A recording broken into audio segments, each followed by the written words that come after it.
cả riêng lô kỹ sông cả ngaih trên lên rawn sông tên nè lim mà sai cần vô lại đi qua đây chẳng mà sẽ cả hiểu thế ngaih lo giảm rèn thiên lại ru cả sai cần vô lại đi qua đây chẳng mà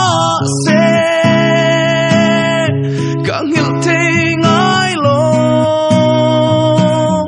giảm rèn thiên lại ru cả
sai cần vô lại đi